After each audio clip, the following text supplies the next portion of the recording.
So there's something that is much more important than anything in your life situation.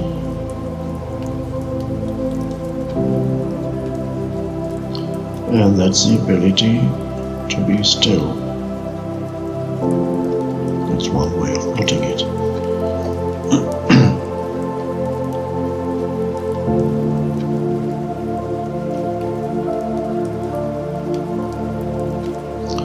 And in that you realize that there's a depth to who you are,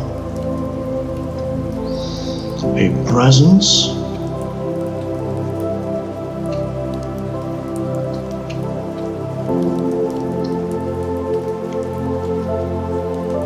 that shows to you without any doubt that whatever happens in your life situation out there is of secondary importance. And when things are not satisfying in your life situation, whether it's to do with money, work, relationships, living situation, health, it is often precisely at those moments when things don't work in one or several of these areas that there's an opportunity for you to go deeper within yourself and find that realm of stillness or spaciousness or presence, whatever you want to call it.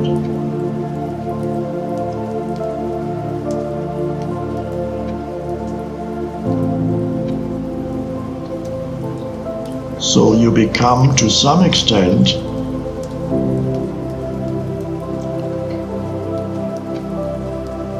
free from external conditions.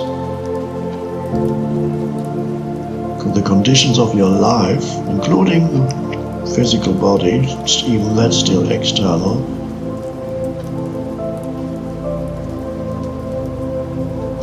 no longer have the ability to make you really unhappy.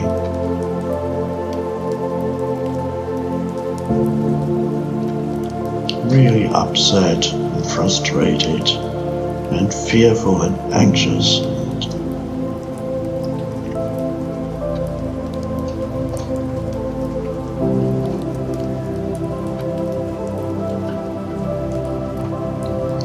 On the other side, this may sound like bad news, but it's not.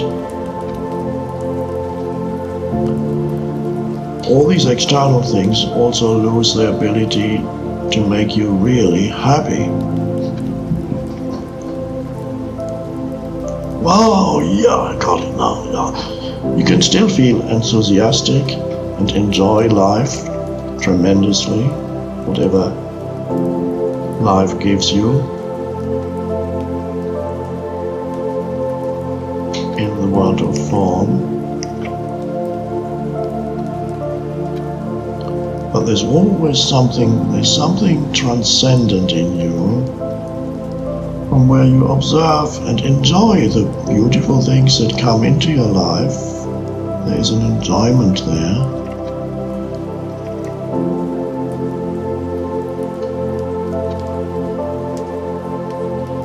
But you don't give them an importance that they don't have. You don't attach yourself to them. You allow them to be. Maybe a possession that comes to you, and it's lovely. You look after it, whatever it is, a house, an object. You appreciate it. It's lovely. You look after it.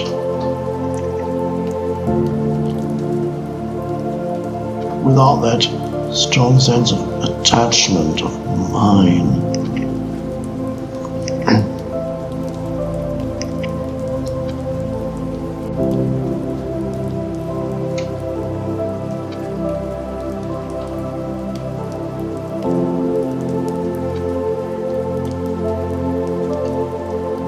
And when things come into your life that are not pleasant, perhaps physically not pleasant, you get stranded out in the cold or whatever it is, again, we can't say that you particularly like that you enjoy that, but you're in touch with the transcendent dimension, so your aversion to whatever arises does not consume you. It just is there on the surface. You know, perhaps some action, you need to take some action to get out of the situation, and then you do it.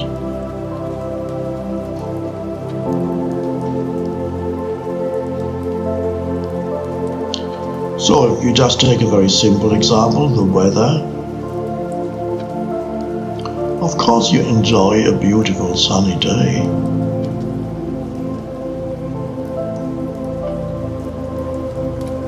And then the next day is grey and rainy, as it is here today.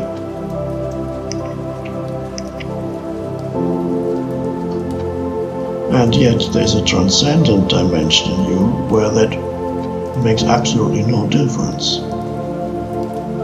So when it's rainy, you say, oh, it's rainy. And perhaps the mindset would have been nice if it had been sunny today. We could have gone out for a long walk, gone to the beach, walk in the forest, had a picnic, whatever. And yet, at a deeper level, does it really matter whether you have a picnic or not today? Or go to the beach, or stay in?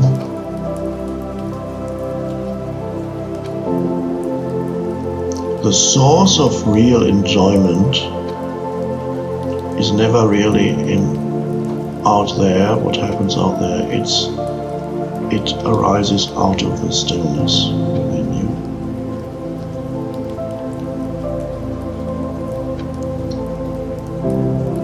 Conditions do not need to be any particular in a way for you to be connected with the stillness, to be the stillness.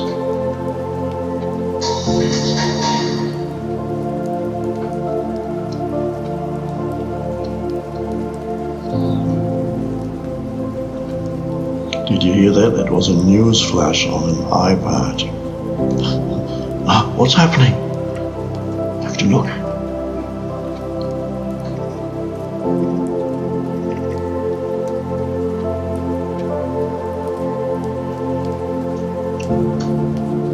So we are speaking of and hopefully realize experientially what we could call the transcendent dimension to who you are, where there may still be on the surface of your life some happiness and unhappiness, if you even want to call it that, and yet those things no longer touch the deeper dimension of who you are. There's a transcendent dimension. You can't really call it. I know some spiritual teachers talk of happiness, but like Ramana Maharshi, but what he really means is the transcendent state. So I don't use those words because the way I use happiness and unhappiness, they refer to surface reality.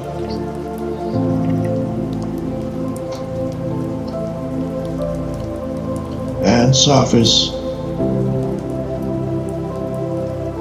experiences, the experience of being unhappy or happy.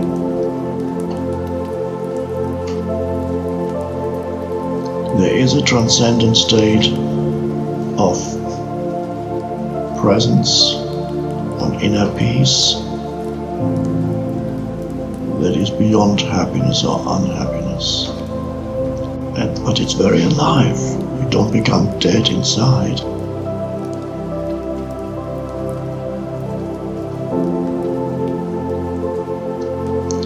in the absence of this ability to become still, to be connected with the stillness, to be the stillness, if you don't have that,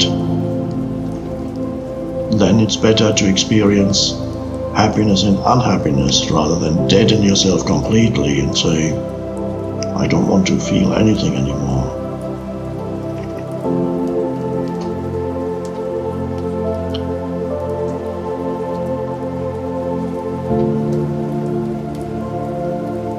But who wants to be trapped in that continuous ups and downs of your life? Almost. And the downs for many people are more frequent than the ups. And react to every little thing that doesn't go as it's supposed to go, this reactive me. Dreadful way to live.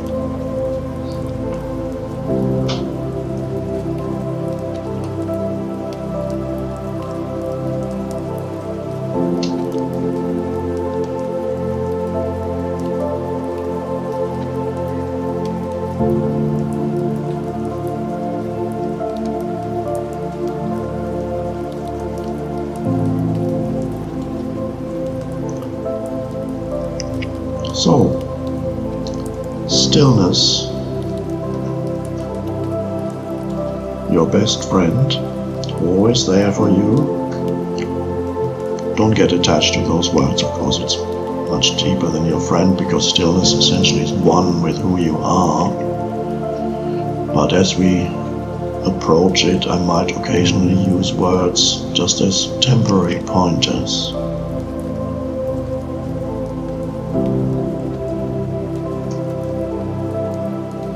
And as you begin to have glimpses of stillness for a little while, it may be helpful to regard it as your best friend. And then you let go of that.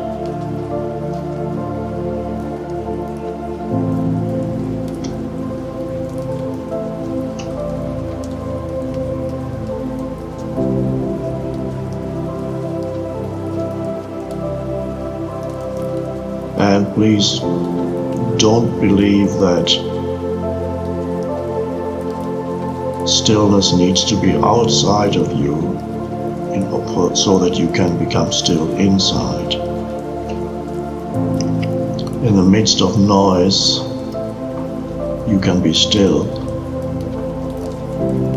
External noise.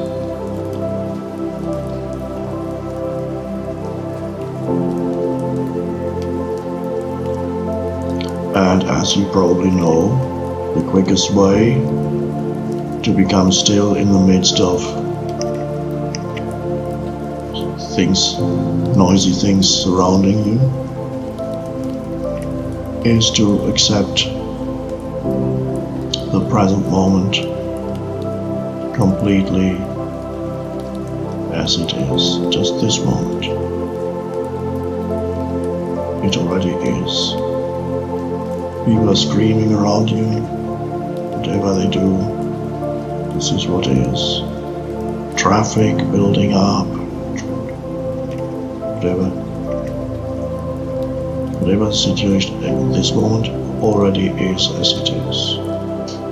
So by completely accepting that this is what is right now, which doesn't prevent you from taking action if action needs to be taken, but what is,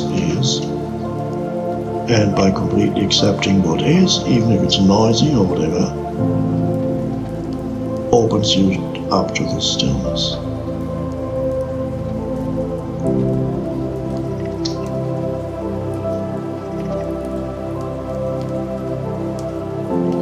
So if you do meditate and you sit down and you close your eyes and maybe you have a technique or you don't have a technique anymore and you just sit and be still, and if then a disturbing noise happens somewhere around you, sometimes you say, oh, I can't meditate with noise like that. Of course, that's a thought that arises. You don't need to believe that thought. Don't believe every thought that comes into your head. I can't meditate now, what's true? It's precisely at that moment, if you can completely accept whatever arises at this moment, it sometimes can be a great opportunity to go deep enough where the stillness is, when something outside does not seem to be conducive to stillness, and yet you completely accept this present moment. And, oh, there it is. Despite the noise, there it is.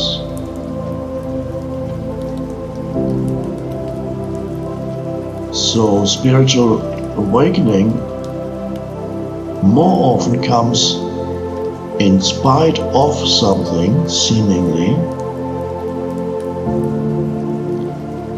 that did not look conducive to spiritual awakening. It more often comes that way than because of something.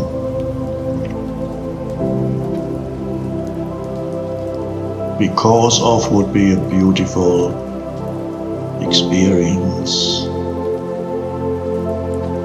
And you would think, oh, in this, I have nothing to worry about, I have security, lovely surroundings.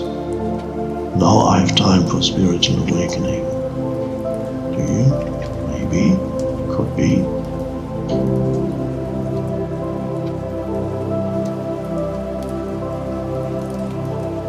But more likely not.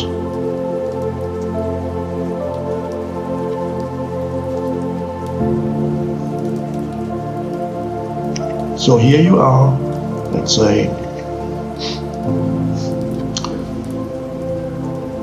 one day you are in a beautiful spa, in a warm climate, it's sunny, you're getting a massage with lovely oils, exquisite food, gentle music or sound of water in the background. Everything is absolutely perfect.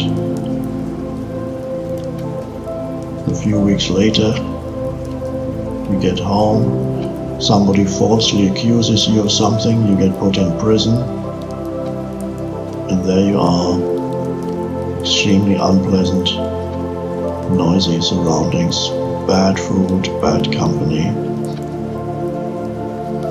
Which situation is more likely to bring about spiritual awakening? Which means it takes you to a deeper level within yourself, to stillness. I'm not going to answer that. I'll leave you with those two situations.